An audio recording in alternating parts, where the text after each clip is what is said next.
उपक्रम आपण आधीच भरपूर केलेले आहेत. म्हणजे माझ्या वॉर्ड नंबर 18 असं एकही गोष्ट राहिलेली नाही की आपले कुठले काम राहिले आहे किंवा कुठलं गटर ओपन आहे किंवा कुठं रस्त्याचं काम झालेलं नाही आहे किंवा मी जे म्हटलेले की जेव्हा आम्ही आलो त्यापासून ई टॉयलेटचा जो प्रश्न होता तो आम्ही दोघी मिळून तो सॉल्व्ह झालेला आहे. त्यामुळे तो प्रश्न सुटलेला आहे. असं बघायला गेलं तर काही ठिकाणी जे काम बाकी असेल, बाकी म्हणजे काय पावसामुळे झालेली थोडी नुकसान असेल तर त्याचं आपण काम आताही चालू ठेवलेलं आहे.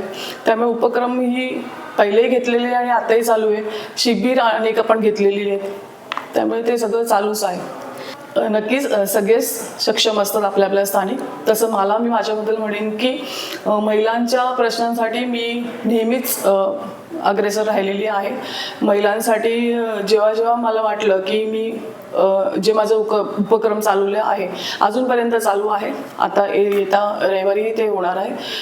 मी आपल्या आजूबाजूला असणाऱ्या किंवा माझ्या एरियात असणाऱ्या किंवा आपल्या पनवेल शहरात असणारे प्रत्येक ज्या शाळा आहेत त्या शाळेमध्ये जाऊन आम्ही काउन्सिलिंगचे वर्ग घेतलेले आहेत.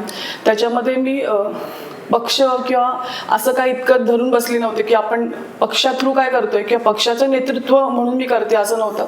तर मुलींना कसं सुरक्षित केलं जाईल हा प्रश्न माझ्याकडे पहिले होता. कारण मागच्या वर्षी राज्यात भरपूर रेप केसेस किंवा अब्यूज होत होता, असं हे केसेस चालू होते. त्यावेळी तेव्हाच माझ्या मनात आलं होतं की आपल्या सगळ्या शाळेमध्ये जाऊन सगळ्या मुलींना काउन्सिलिंग करणं हा माझं काम होतं.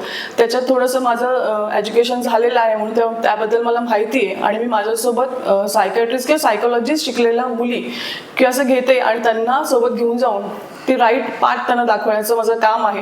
आणि म्हणून मी आतापर्यंत जवळजवळ 25,000 मुलींपर्यंत किंवा जास्त पोचलेली आहे की ग्रामीणमधल्या शाळा असू दे, झेडपीच्या शाळा असू दे, पनवेलमधल्या अनेक, त्याच्यामध्ये उर्दू स्कूल्स असू दे, आपल्या विके हायस्कूल असू, अशा सगळ्या शाळेमध्ये जाऊन प्रत्येक मुलींशी 1 to 1 मला बोलता येईल आणि त्यांना कसं सुरक्षित करते ह्याचा प्रयत्न मी केलेला आहे.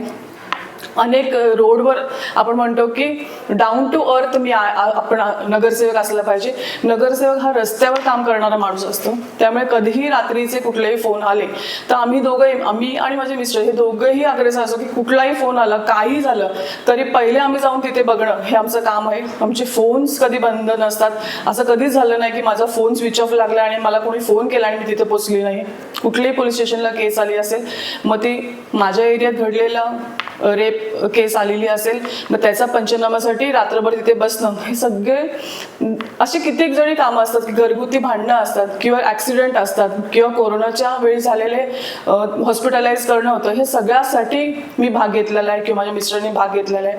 ते मला असं वाटतं की ह्यामुळे हेच काही मुद्दे असतात की लोकांना असं वाटतं की नगरसेवक हा हात मारली का आला पाहिजे आणि त्यासाठी मला असं वाटतं मी योग्य आहे. मग तो पाण्याचा प्रश्न असला तरी टँकरची सेवा देणे किंवा महानगरपालिकेला फोन करून पाणी का कमी येते हे सगळं बघणं, हे सगळं आम्ही बघत आलेलो. अजूनपर्यंत माझं ते काम चालू आहे. आमची टर्म संपलेले आहेत, त्यानंतर सुद्धा 3 टर्म आम्ही 3 वर्ष त्याच्यावर गेलेली आहेत आणि माझी असलो तरी आजीसारखं आम्ही कामं केलेली आहेत. त्यामुळे मला असं वाटतं मी एक योग्य उमेदवार आहे.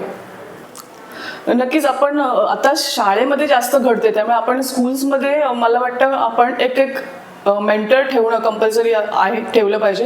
हे पालिकेकडून पत्र जाणं किंवा राज्य सरकारकडून पत्र जाणं हे मला वाटतं बंधनकारक ठेवलं पाहिजे की प्रत्येक स्कूलमध्ये हे मेंटर असलं पाहिजे. मेंटर ह्यासाठी असतो की जेणेकरून त्या मुलींना जर त्रास होत असेल तर त्या मेंटरला ते सांगतात आणि त्याप्रमाणे ऍक्शन घेतली जाते. मला वाटतं ते महिलांसाठी मी जास्त करेन.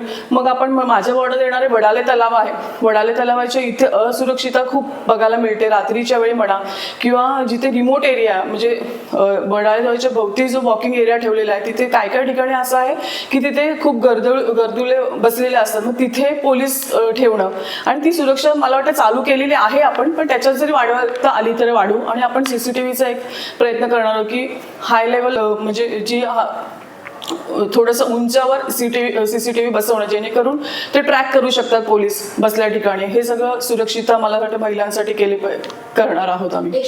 मला वाटतं की मला वेगळं बनायचं वगैरे असं काय नाही, पण सगळ्या नगरसेविका म्हणला सगळ्या महिला हा एकच प्रयत्न करत असतात की आपल्या नागरिकांना आपण सुखसोयी कशा देऊ शकतो. पण मला असं वाटतं मी ज्याप्रमाणे महिलांसाठी काम करत असते, कुठल्याही महिलांनी कुठल्या ह्याच्यामध्ये तिला अवॉर्ड मिळाला असेल किंवा तिने तिचं टॅलेंट दाखवलं असेल तर त्या महिलाला भेटणं किंवा तिच्याबद्दलची माहिती काढणं. आणि मी जसं म्हणालं की मला सगळ्यात मोठी माझी जिम्मेदारी आहे की आपल्या ज्या यंग मुली आहेत त्यांना सक्षम बनवणं, त्यांना सुरक्षित बनवणं. किंवा माझ्या एरियामध्ये जे काय आश्रम आहे त्या आश्रमात जाऊन तिथे देखील एक मुलींचा आपल्या परिसरातील बातम्या आमच्यापर्यंत पोहोचवण्यासाठी स्क्रीनवर दिलेल्या क्रमांकावर संपर्क साधू शकता. दूरध्वनी क्रमांक 8652414343.